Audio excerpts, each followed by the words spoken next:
Q&A. Karena setiap pertanyaan selalu ada jawaban.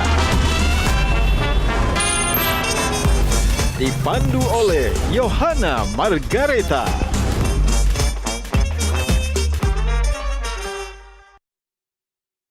Dipersembahkan oleh Panelis kita hari ini.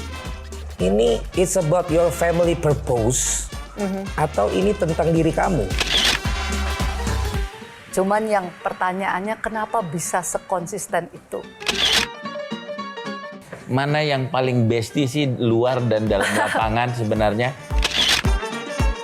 Apa sih yang diomongin sama Felix? Ya. Kok begitu lama Felix bisa sabar nunggu kamu? Itu banyak sekali yang kalau udah mengalami sebuah cedera berat, mereka stop. Apa sih yang memotivasinya itu? Apakah dari sisi rehabnya yang kebetulan yang bagus? Yang di podium yang dilihat orang kesuksesannya aja. Enggak. Yang dilihat orang gimana caranya lu proses perjalanan itu yang lu harus bagiin. Udah masuk pelatnas kan, udah kesana aja. Saya udah ditawarin untuk jadi atlet di luar negeri, di luar.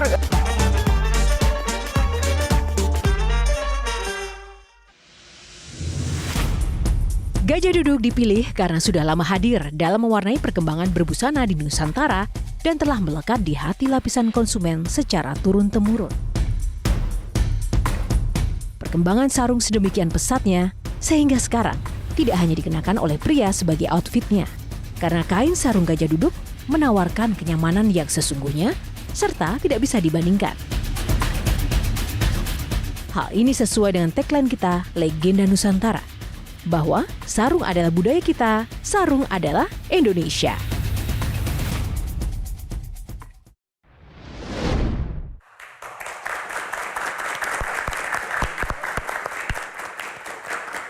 Halo pemirsa, selamat malam. Apa kabar Anda? Jumpa lagi bersama saya Yohana Margareta dalam program eksklusif Metro TV Q&A. Karena setiap pertanyaan selalu ada jawaban.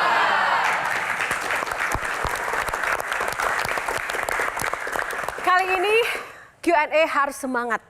Penuh inspirasi karena bintang tamunya nggak kaleng-kaleng, nggak main-main. Perjalanan hidupnya sungguh jauh dari kata mudah. Ditinggal papa saat baru berusia 2 tahun, membuatnya melewati masa remaja dan kanak-kanak yang hanya bersama mamanya. Perjalanan karirnya penuh dengan lika-liku, kesulitan ekonomi, badai cedera, hingga sanksi dari federasi pernah ia alami. Kejernihan visi, komitmen, dukungan orang-orang terkasih, dan uluran tangan Tuhan menghantarkannya berprestasi di tingkat dunia. Inilah Q&A Relly Gracia Poli. 30 tahun lalu mimpiku dimulai. Mimpi bahwa kelak aku akan mengharumkan nama bangsaku, Indonesia. In order to make history in badminton in Indonesia, you've got to be exceptional because it's a country all...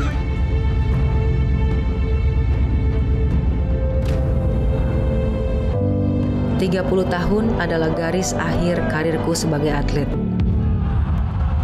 Semangat dan kegigihanku tetap bersama. Selamanya. 1, 2, 3, 4.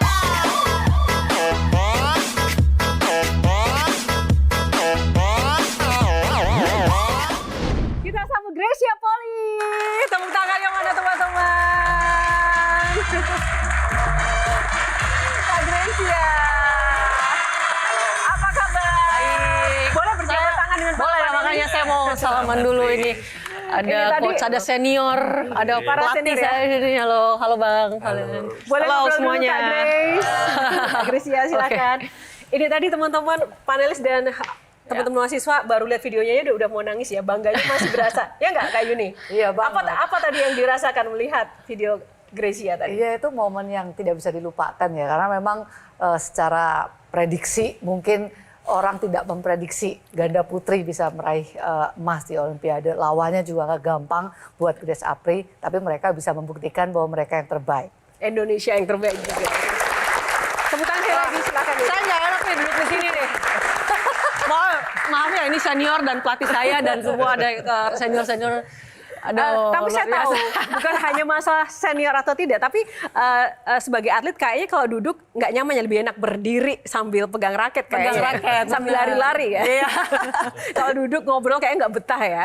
Nah, Grace ya, ini ada aturan mainnya di Q&A untuk membedah sosok seorang Gracia Poli. Ada 9 box. Silakan nanti memilih box mana dengan nomor-nomor yang disuka atau mungkin ada nomor-nomor favoritnya. Di dalamnya akan ada topik-topik yang akan kita ulas bersama para panelis dan juga audiens di sini. Judulnya aja udah rally kayaknya. Itu permainan saya dia nggak coach di badminton. Iya, bener dong. Banyakan rally gitu sampai bosen gitu. Jadi kita tidak hanya rally di lapangan badminton, tapi di lapangan Q&A silakan rally pertanyaan dan jawaban. Siap ya teman-teman semuanya, karena setiap pertanyaan selalu ada.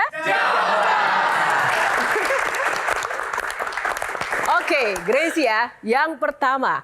Nomor favorit kesukaan kamu untuk mengawali box pertama kita? Silahkan pilih box nomor berapa? Nomor 1. 1 ya? Katanya nggak mau kalah ya, jadi harus selalu nomor 1 ya? Kalau jadi atlet selalu langsung kita buka podium. Oke, tepuk tangan. Nah, oke, di box podium ini kita akan melihat prestasi-prestasi yang memang sudah pernah ditorehkan oleh seorang Gracia. Ini apa saja sih? Mungkin kita bisa tampilkan dari seluruh rangkaian dan perolehan medali tadi. Mana yang paling berkesan? Satu saja, wajib satu saja. Paling berkesan tuh buat saya di Asian Games 2014. Gitu, di mana pada saat itu kan ganda putri itu belum ada taringnya untuk ganda putri Indonesia. Dan di situ waktu itu kan dengan proses perjalanan di 2012 kita didiskualifikasi dari Olimpiade, tapi balik lagi nggak menyerah. Akhirnya 2014 itu Asian Games itu menjadi sebuah breakthrough untuk ganda putri khususnya, hingga pada akhirnya itu lead sampai pada akhirnya sampai sekarang, sampai saat ini gitu, membuka jalan gitu sih. Dari sekian pasangan yang pernah berpasangan sama Grace ini, mana yang paling bestie sih luar dan dalam lapangan sebenarnya? Kan rahasianya banyak, jadi pasangan itu kadang-kadang terlihat cocok di lapangan, tapi kalau di real life, di kehidupan kadang-kadang nggak sekamar tuh ya, benar. Jadi dia pilih temennya yang lain. Nah, ada nggak yang sekamar juga gitu, nongkrong bareng juga, tapi main di lapangan juga? Paling chemistry, paling dekat. Paling chemistry ya, itu Nitya Krishinda sih. Karena kenapa tuh kira-kira? Karena kita seumuran sama, kita dari kecil di Jaya Raya bareng gitu. Jadi secara hubungan ikatan batin tuh sama Nitya tuh dapat banget gitu. Bahkan sampai sekarang pun kita masih sangat hubungan baik, erat gitu. Yang jadi kalau keluar sering negeri berantem itu nginepnya sekamar tuh? Kalau lagi berantem juga nggak sekamar. Betul sekali, Coach Matias, silahkan. Sebenarnya saya tertarik nih dengan yang banyak berganti pasangan ini kan. Nah ini kan kalau melihat dari sisi Ini fisik, di bulu tangkis ya. Di bulu tangkis. Iya. Kan cuma satu. Ya. Harus dong gitu kan. Pasangan tetapnya satu ya bro. Nah ini kalau dari sisi fisik dan recovery ya, misalnya dengan pasangan yang pertama itu dia jauh lebih agile. Terus ganti, ternyata dia less agile tapi lebih powerful. Nah ini cara penyesuaiannya bagaimana nih? Karena kan pasti ada cara pola bermainnya, cara berlatihnya pasti berbeda. Iya, jadi kalau kita sebagai pemain ganda, Coach Heri di sini legendnya kalau dalam melatih ganda gitu. Kita dari kecil udah tahu gimana untuk pertama tuh tenggang rasa. Kita belajar tenggang rasa dengan partner, bagaimana bisa berkomunikasi dengan partner, gimana talenta kita sama-sama punya bakat nih. Saya bisa main bulu tangkis, partner saya otomatis dia juga qualified untuk main bulu tangkis gitu. Dan kita ada di level yang sama. Apalagi double tuh uniknya adalah kita bisa cover satu sama lain tuh. Kalau saya nggak bisa ini, partner saya bisa cover saya. Begitu saya udah tambah tua nih, partner dengan Apriani yang punya keras kenceng, smashnya bagus dan lain-lain. Apa yang saya bisa cover dia? Pengalaman gitu. Pengalaman saya bisa lihat lebih tajam lagi saya dalam membaca permainan lawan. Itu di cover oleh Apriani yang saya mungkin badan saya udah nggak bisa se-powerful dulu. Seperti itu sih. Kalian gimana? Kan ini komentator olahraga ya, melihat tadi ternyata begitu kompleks sebagai atlet. Nah, sekarang gimana nih? Saya melihat sosok waktu Grace. Olimpiade itu saya bertugas untuk menjadi komentatornya. Jadi waktu itu saya kan juga pro dan kontra ya, karena cara saya membawakan itu kan lebih kayak ke bola gitu. Tapi ternyata intinya kan kita ngajak doa masyarakat. Dan waktu itu sampai sang suami WhatsApp saya, wah bro terima kasih didoain segala macem, dan ternyata doanya sampai dan mau tepuk tangan akhirnya menang. Karena ketika juara itu ganda putri belum ada yang juara di Olimpiade untuk Indonesia gitu. Jadi itu satu sejarah baru juga. Pertanyaan saya Grace, itu semua karena siapa Grace? Yang pertama itu yang selalu ada di buku saya juga yang namanya value bagus yang saya kan? bagi. Bridging saya bagus ya, kan? Iya maksudnya Cocok. itu value yang keempat adalah unseen hands. Jadi unseen hands itu saya memaknai bahwa saya ada di sini dengan bonus juara, bisa jadi juara paling topnya jadi juara Olimpiade, itu semua satu karena Tuhan. Gitu. Yang kedua adalah ketika ada tangan-tangan yang menolong saya yang kadang-kadang yang tidak terlihat. Gitu. Ada support system yang membungkus saya, menjaga saya dengan sebegitu suportifnya dalam kehidupan. Nah biasanya kan coach melatih, kalau sekarang diizinkan untuk bertanya, apa yang benar-benar ingin coach tanyakan agar dijawab jujur oleh seorang Grecia Poli? Kita udah biasa gitu. Atau mungkin ada pertanyaan terpendam selama ini coach? Ada satu sebenarnya pertanyaan yang saya selama ini belum tanyain langsung ke Grace ya. Jadi di luar konteks di bulu tangkis, jadi di konteks kehidupan Grace. Ya. Jadi apa sih yang diomongin sama Felix? Ya. Kok begitu lama Felix bisa sabar nunggu kamu? Itu. Berapa lama? 6 tahun. 6 pacaran tahun dari 2014 sampai 2020 kita menikah. Hampir tuh gonjang-ganjing juga nih pandemi, Olimpiade. Pernah putus nyambung?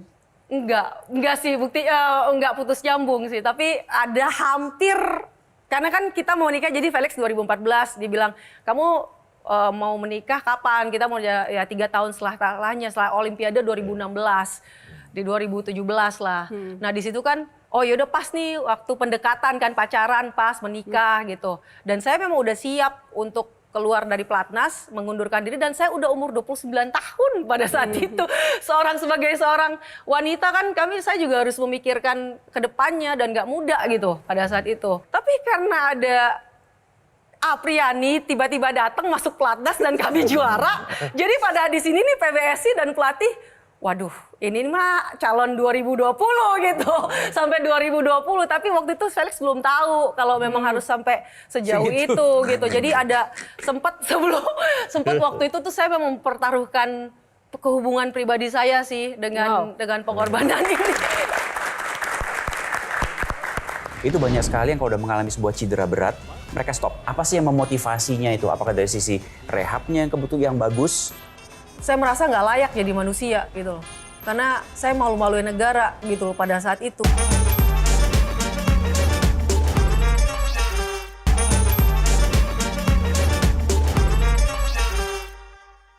Dipersembahkan oleh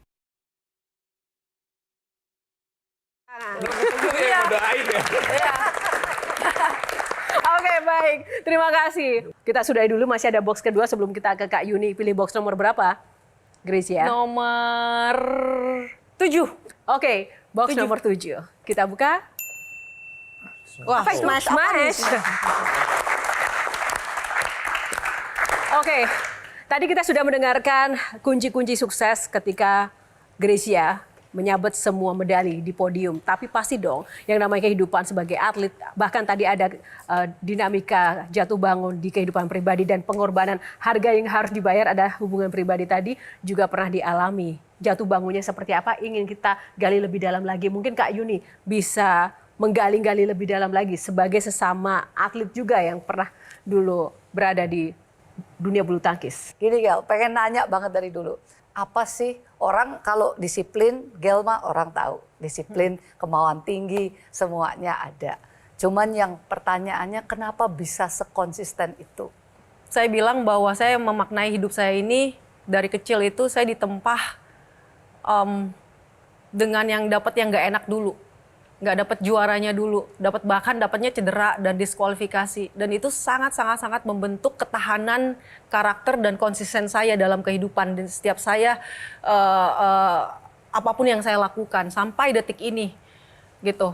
Jadi dari situ karena karakternya terbangun dan ada sesuatu hal yang memang menghimpit saya dan saya harus menghimpit itu, ketika saya menghimpit saya harus ada respon yang benar gitu. Saya mau menyerah atau enggak. Nah, respon yang benar saya dapatin itu bukan hanya karena saya konsisten, Ci. Bukan saya hanya dapat keputusan. Saya hari ini ketika saya 2012, saya benci banget yang namanya bulu tangkis. Pada saat itu keselnya luar biasa. Tapi saya diingatkan oleh support system balik lagi. Sama orang-orang, saya beruntung makanya kenapa ada Felix dalam kehidupan saya, ada mama saya, ada pelatih saya. Yang pada sampai saat ini tuh mendorong saya untuk jadi saya semangat. Nggak mungkin, Ci, saya sebenarnya latihan juga gimana ya, Kak Coach Harry lah di sini ya, kita kalau selalu diteriakin, kalau lagi males, lagi apa, fokus, lagi itu saya balik lagi, oh ya harus fokus lagi. Tapi pada perjalanannya sebenarnya juga oleng juga, Ci. Tapi karena ada orang-orang di sekitar yang betul-betul membentuk saya, mendorong saya untuk selalu saya ingin melakukan yang terbaik. Pada akhirnya itu yang konsistensi itu orang-orang melihat, wah Grace konsistensi, bukan hanya saya sebenarnya, tapi orang-orang yang di sekeliling saya yang menjadi mereka berperan yang benar gitu. Nah, smash, pukulan kerasnya hidup atau kegagalan yang paling telak bagi seorang Greysia Poli yang bikin kamu paling oleng tuh pada saat apa? Bisa di bulu tangkis ataupun di kehidupan pribadi? Kalau yang paling bikin kamu oleng?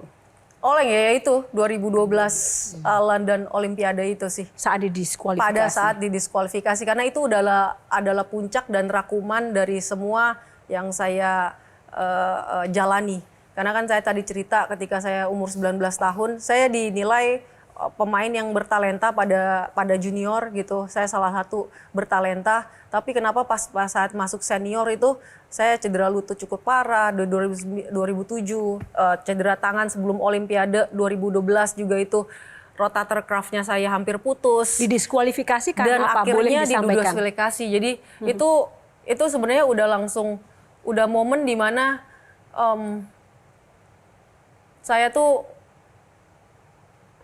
saya merasa nggak layak jadi manusia gitu loh. Karena saya malu-maluin negara gitu loh pada saat itu. Dan saya sebenarnya gini, kalau mau dibilang to be fair, saya tidak melakukan hal yang dikira seperti itu, dikira didiskualifikasi itu. Tapi ya things happen dan saya harus bisa handle segala sesuatu dan itu membuat saya jadi pada akhirnya kembali lebih kuat. Seperti tagline saya, comeback stronger, yang makanya itu dari situlah saya memaknai kehidupannya sih. Gitu. Coach Matias dulu. Saya sih tertarik sama cederanya ya. Karena kan kalau kita melihat cedera, maksudnya dari sisi atlet ataupun yang para pelaku, itu banyak sekali yang kalau udah mengalami sebuah cedera berat, mereka stop. Nggak mau main lagi, udah give up. Nah di sini you have cedera lutut, terus cedera rotator cuff, hal yang lain. Apa sih yang memotivasinya itu? Apakah dari sisi rehabnya yang kebetulan yang bagus, yang bisa memampukan, atau ada maksud dari mantra yang digunakan atau? Iya, pada saat itu saya melihat cedera itu memang sesuatu hal yang sangat traumatis buat dalam kehidupan buat seorang atlet. Tapi karena saya lihat saya masih muda. Saya masih umur 19 tahun waktu saya cedera lutut dan 23 tahun pada saat cedera rotator cuff. Jadi saya melihat bahwa cedera ini nggak akan menghalangi. Jadi saya punya kayak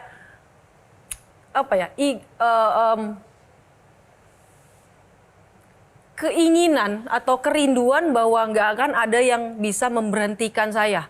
Cedera pun nggak ada. Tangan dulu.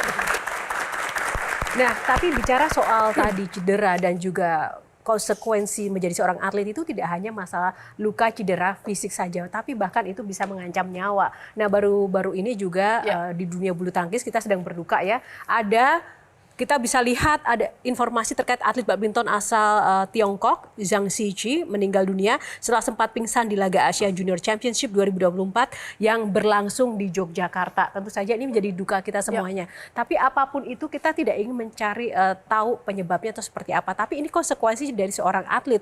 Bahkan tidak memiliki pilihan untuk bangkit, untuk harus sembuh ya. Bagaimana Gracia melihat informasi ini, sesama atlet bahkan bisa meninggal dunia di lapangan begitu saat bertanding? Iya. Wah, saya dengar itu kemarin, apalagi saya sekarang berkecimpung di dunia komisi atlet juga ya, dan saya langsung, kami punya grup member badminton atlet komisi, langsung kita chat di grup, ini gimana nih, harus apa nih kita gimana dan sebagainya. Dan di situ ada Cheng Ziwei, dia nomor 1 ganda campuran nomor 1 dunia, dia ada di situ. Dan kita memberikan masukan-masukan yang apa yang harus memang kita sebagai atlet nih lakukan, dan juga sebagai dunia badminton lakukan untuk kebaikan di masa depan gitu. Bang Medo, sebagai jurnalis melihat determinasi dan konsekuensi seorang atlet itu ternyata besar sekali loh tantangannya. Ya, saya kira memang besar sekali ya. Nah, saya menarik juga sekaligus nih kita melihat bukunya Grace ini menembus garis batas gitu, limit ya berarti ini. Sebenarnya yang ingin diceritakan limit yang mana ya? Maksudnya gini, batasan mana sih yang kita pengen mimpikan itu? Contohnya, kalau maksud saya, kalau di atlet adalah batasan jadi seorang juara olimpiade itu udah paling maksimal tuh, gitu. Nah, tapi kan setiap orang punya ekspektasi dan mimpinya masing-masing. Kalau saya sebagai atlet ya jadi juara olimpiade, dan mungkin Bang Edo sebagai jurnalis ada juga batasan yang ingin dicapai dalam kehidupan, dan itu kita bisa raih itu dan akhirnya menembus garis batas itu tersebut kan. Ya itu tercipta buat saya sendiri itu karena tergantung dari mana seberapa teman-teman di sini melihat kemampuan dia mau jadi apa dan siapa pada saat itu. Apa kalau udah kita tahu taruh paling tinggi di sini batasan itu, berarti kan kita harus lewatin itu ya. Nah, kalau harus Grace bisa menembus di Olimpiade itu dan sebagai seorang atlet, makanya juara di situ kan ada tulisannya bahwa dari kecil sampai pada akhirnya juara Olimpiade, karena saya memaknai kehidupan saya belum jadi apa-apa sebenarnya karena masih panjang, misalnya kalau dikasih umur panjang gitu kan. Oke. Tapi kalau untuk jadi seorang atlet tuh juara Olimpiade adalah batasan tertinggi, paling puncak. Kalau menurut saya keinginan tahunya luar biasa. Beasiswa ke sana, enak.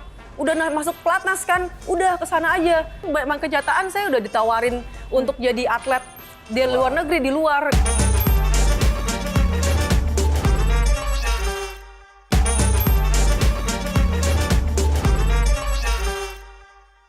Dipersembahkan oleh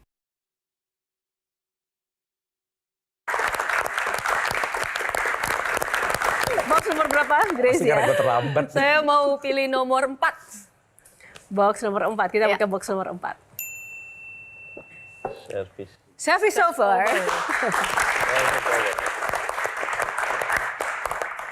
Oke, saya kasih kesempatan dulu ke Valen tadi. Karena saya tidak suka menggantung harapan Valen untuk bertanya ke Gracia. Saya penasaran karena saya datang di acara launching bukunya. Betul.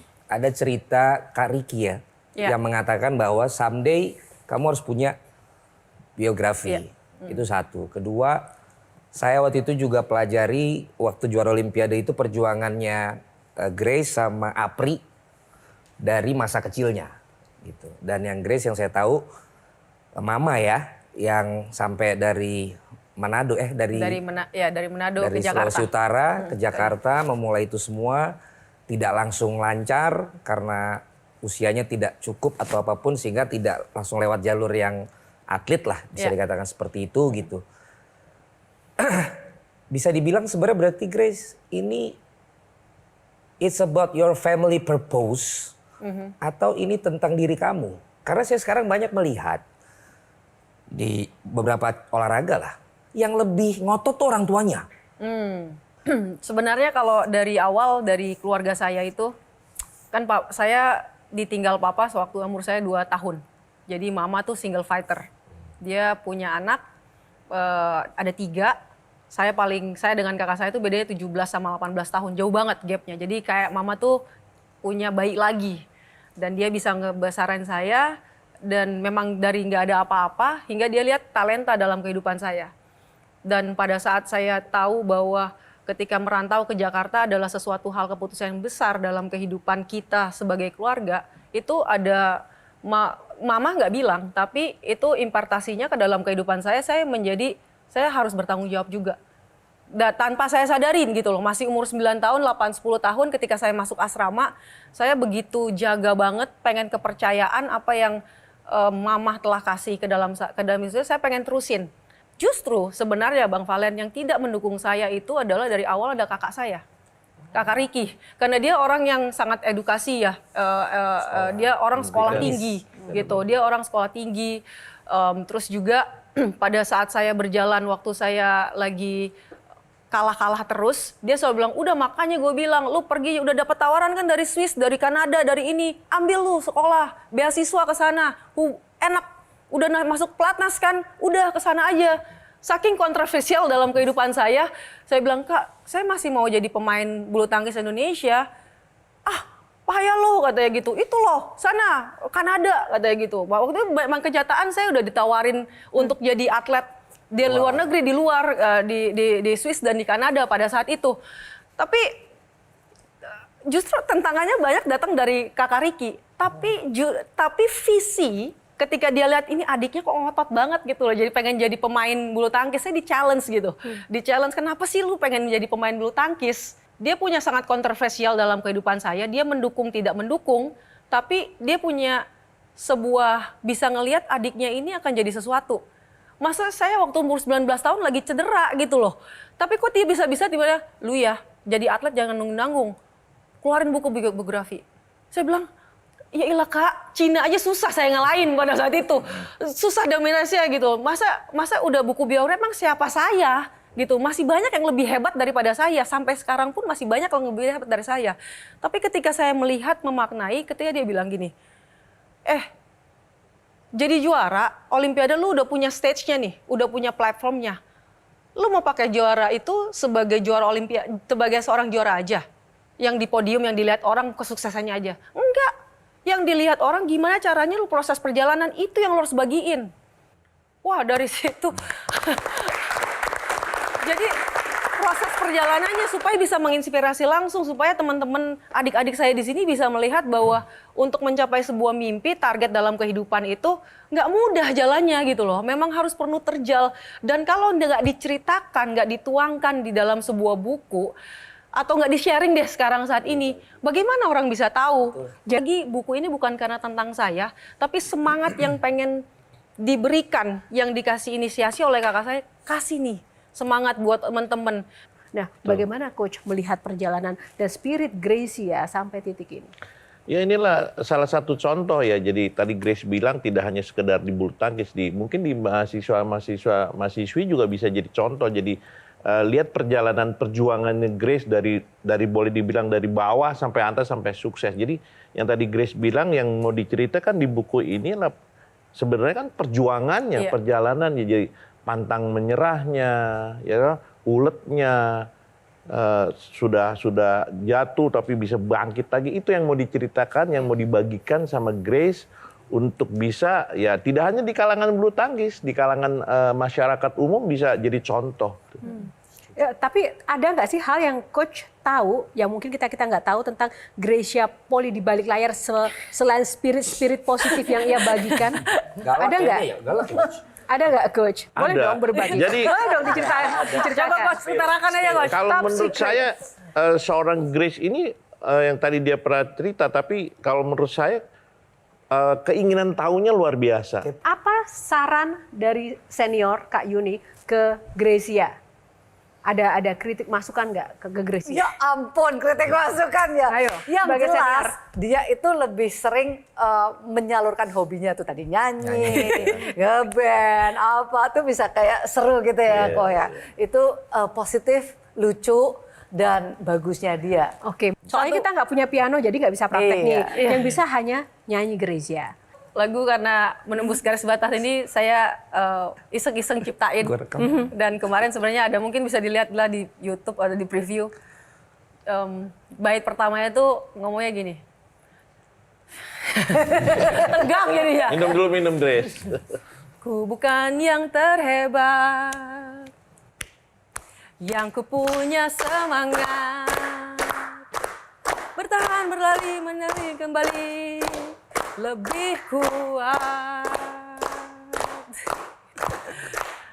Ku tahu lelahmu, kuatkanlah hatimu. Mencoba tembus garis batas. Selanjutnya diteruskan aja. Jadi kan di situ ceritain liriknya. Di situ kan ada ku bukan yang terhebat. Memang saya memaknai, memang saya tuh bukan yang terhebat. Masih banyak ya Coach Ciuni prestasi yang lebih hebat, spektakuler daripada saya. Saya belum juara dunia gitu. Saya cuma juara 3 dunia. Tapi ketika memaknai dari lagu itu yang kupunya memang cuma semangat. Emang bener, saya cuma punya semangat doang gitu dalam bermain bulu tangkis. Bakat banyak yang lebih banyak bakat dari saya gitu. Tapi ya ketika saya coba memaknai saya punya semangat, karena itu yang saya punya, saya terus menerus untuk bisa bertahan, berlari, untuk selalu bisa kembali lebih kuat. Gitu. Kita tuh memang harus punya tekad. Tapi kalau nggak nekat, kita juga nggak bisa kemana-mana. Saya main bulu tangkis cuma 30 tahun, beliau 50 tahun. Oke. Pasti ya, iya pasti.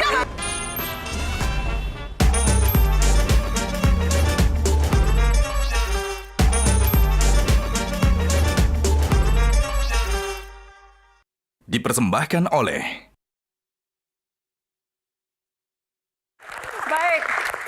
Terima kasih, sangat inspiratif sekali ya dari awal sampai ini. Kemudian masih ada box lainnya, silakan Grace. Oh masih ada? Wow. Masih ada. Oke. Masih ada 8 8. Pilih nomor 8. Nomor 8. Oke, match point. Tepuk tangan dulu. Nah ini boxnya adalah box match point. Kali ini akan ada games, nggak seru dong. Ada para pemain bulu tangkis dan olahragawan semua di sini. Kalau kita tidak praktek untuk main games bulu tangkis, rasanya kurang afdol ya nggak teman-teman? Oke lah ya.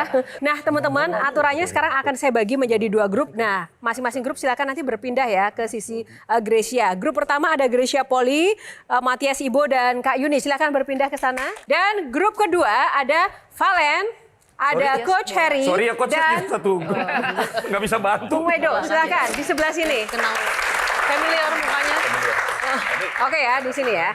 Di sini sudah ada dua grup ya teman-teman. Kita akan mulai dari timnya Gracia Poli, Matias Ibo dan Yuni Kartika. Silakan. Satu. Oke. Sambilin koknya ya. Susah, itunya kecil. Aduh, susah. Susah, gagal. Silakan Kak Yuni. Persiapan 17-an. Wow. Tidak ada masuk. Wow. Sulit ini. Wow. Masuk lo, Len. Aduh. Len di depan. Biar tipis-tipis. Ya kan?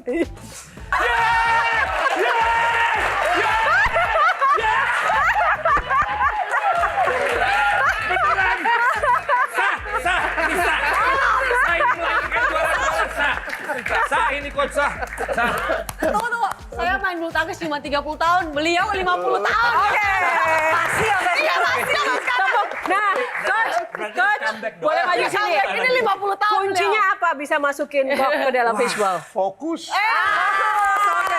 Silakan kembali ke posisi masing-masing. Ini kesempatan terakhir loh.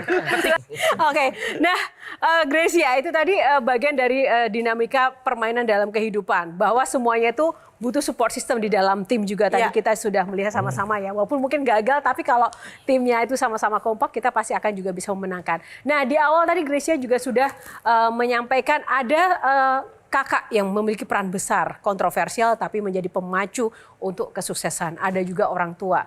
Bahkan kami juga sempat mendengar bahwa peran mama juga luar biasa ya Gracia. Ketika mama pun juga sering mengantarkan Gracia naik angkot begitu untuk menuju ke tempat latihan. Benar demikian? Iya. Susah-susahnya itu dijalani mama dan Gracia berdua. Kita coba lihat bagaimana sosok orang yang paling berarti bagi Greysia Poli ya. Iya. Sesusah apa sih Mama dan Greysia menjalani hari-hari ketika mendampingi Greysia meniti karir? Ya, mungkin ini adalah proses perjalanan kehidupan saya ketika datang ke Jakarta. Memang kami dari mempunyai finansial yang sangat tidak bagus. Jadi mama memang perlu memperjuangkan ketika ngehidupin, punya tanggung jawab ngehidupin anak dia yang paling kecil ini dengan serba kekurangan. Kita tuh yang selalu motivasi yang selalu datang dari seorang mama ya. Kita tuh memang harus punya tekad. Tapi kalau nggak nekat, kita juga nggak bisa kemana-mana. Jadi modal kenekatannya dia membawa anak umur 8 tahun ke Jakarta tanpa punya apa-apa itu menurut saya itu suatu hal yang saya nggak bisa ganti pun dengan sekarang saya juara Olimpiade, itu saya pun nggak bisa ganti pengorbanan dia gitu pada sampai saat ini. Jadi hal itu yang membuat saya, makanya karena ada hal itu motivasi saya gede banget. Pengen suksesnya tuh besar sekali untuk bisa membahagiakan mama saya. Iya. Gitu. Kalau tadi kan Greysia dielulukan, diapresiasi oleh semua orang negara. Sekarang kemudian ingin kasih feedback begitu ya, balik ke negara. Nah kalau mama dengan pengorbanan yang luar biasa, ada harga yang harus dibayar oleh mama untuk Greysia bisa sukses. Ya. Apa yang kemudian ingin Greysia kasih balik ke mama? Atau mungkin jika mungkin mama di depan menjadi salah satu panelis begitu, apa yang diucapkan? Ya, yang saya bisa kasih itu adalah saya memaknai bukan hanya seorang juara Olimpiade atau prestasi yang saya bangun selama ini itu juga tidak bisa membayar pengorbanan mama dalam membesarkan saya. Kasih sayang dia, tekadnya dia, nekatnya dia itu kadang tuh saya nggak bisa ukur dengan prestasi saya. Tapi yang saya bisa kasih adalah siapa saya saat ini, siapa diri saya yang sebenarnya. Ketika kita tanya apa yang mungkin belum tercapai, impian-impian mama, atau mungkin harapan yang belum tercapai, disuruh langsung tanya ke mamanya. Langsung saja kita undang Mama Greysia Poli di tengah-tengah kita. Tepuk tangan. Silakan langsung Tante. Makanya gue dari tadi udah gini-gini, ini jangan-jangan nih ada mama nih gini. Nggak ada. Apa kabar? Silakan Tante. Tepuk tangan buat Mama dari Greysia Poli. Oh, dari tadi dang. Oh, pantesan ada Kak Ade di rumah. Iya. Oke, kita langsung. Kalau Grace manggilnya Mama begitu ya? Iya, Mama. Mama. Tante, pernah terbayang melihat sang putri bisa menjadi seorang atlet bulu tangkis dunia seperti ini nggak? Saya kira saya belum terbayangkan karena saya umur setahun itu. Nggak menyangka ya dengan sosok Grace seperti ini bisa jadi pebulu tangkis handal ya? Ya, ya kita semua sebagai manusia punya cita-cita gitu ya. Kita menikah, tentu kita juga punya anak gitu. Dan anak ini kedepannya seperti apa kita juga nggak tahu kan. Tante tapi dulu pengennya Greysia ini jadi apa? Apa ya?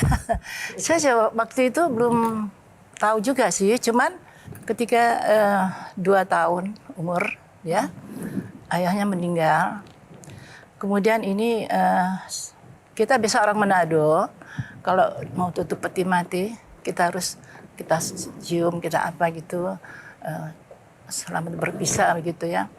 Terus ketika itu saya di peti mati itu saya kan nggak tahu datangnya begitu aja ya. Terus saya cium ya, saya cuma bilang, "Pak, jangan takut."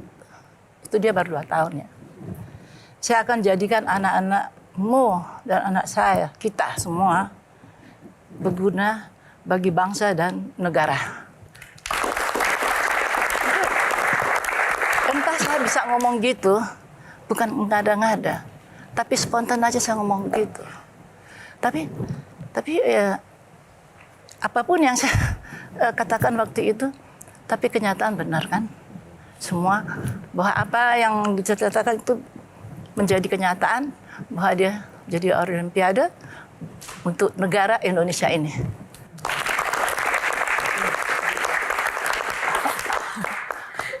Tante, tapi kan untuk mendidik, mengawal Gracia dari kecil sampai besar dan berprestasi kan tidak mudah, Tante. Bahkan dalam kesulitan ekonomi setelah Papa Gracia tidak ada, begitu. Bahkan kesana kemari Tante yang mengantar, bahkan sempat mengontrak ya Tante, di rumah yang sangat kecil sekali. Bagaimana ceritanya itu, Tante? Kayaknya 3x2 cuman. 3x2? Iya, jadi cuman gitu. Dihuni oleh berapa itu orang, di Tante? belakang Ragunan ya, kan waktu itu kan dia masuk di Ragunan ya, di Jaya Raya. Saya pikir saya mau cari yang tempat yang jauh, kan mesti jalan apa gitu, capek gitu. Saya ngontrak di belakang, pas di belakang Ragunan itu. Di situ ada satu tempat, cuman ngontrak 1 bulan. gitu. Petakan. Saya cari yang murah 100.000 1 bulan. Jadi begitu masuk, cuman ada tempat tidur sudah di situ, ada ada toilet, ada dapur. Saya tuh kalau mau dibilang tantangan itu banyak sekali. Jadi sudah ngontrak sampai berapa? 6-7 kali pindah-pindah, sudah sampai di Bendo Gede. Pokoknya sudah hampir 7 kali saya kontrak. Terakhir di Pasar Minggu. Gitu. Itu yang saya ingat. Jadi Tante pantang menyerah ya, tepuk tangan. Luar biasa. Dan tak heran jika Mama menjadi semangat terbesar bagi Gracia ya.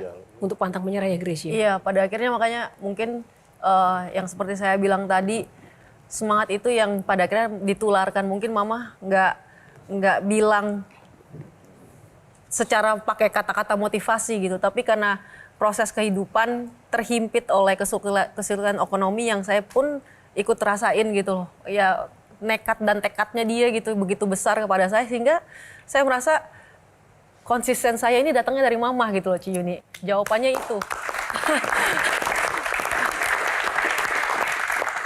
Luar biasa sekali. Semoga episode kali ini benar-benar menjadi inspirasi buat kita semuanya, memberikan pengetahuan dan juga semangat baru bagi kita untuk meraih mimpi dan juga berjuang dengan apapun yang sedang kita lakukan untuk menuju titik terbaik yang tentu saja kita harus menjadi orang yang benar-benar pantang menyerah, boleh punya tekad tapi juga harus punya kenekatan juga seperti Gracia Poli dan juga mamanya. Dan tak lupa kami juga mengucapkan terima kasih sebesar-besarnya untuk Sarung Gajah Duduk Legenda Nusantara yang ada tulisan Arabnya yang telah menyediakan baju yang saya kenakan pada episode kali ini. Atas nama kru yang bertugas, saya Yohana Margarita pamit undur diri karena setiap pertanyaan selalu ada jawaban. Sampai jumpa di Q&A selanjutnya. Selamat malam.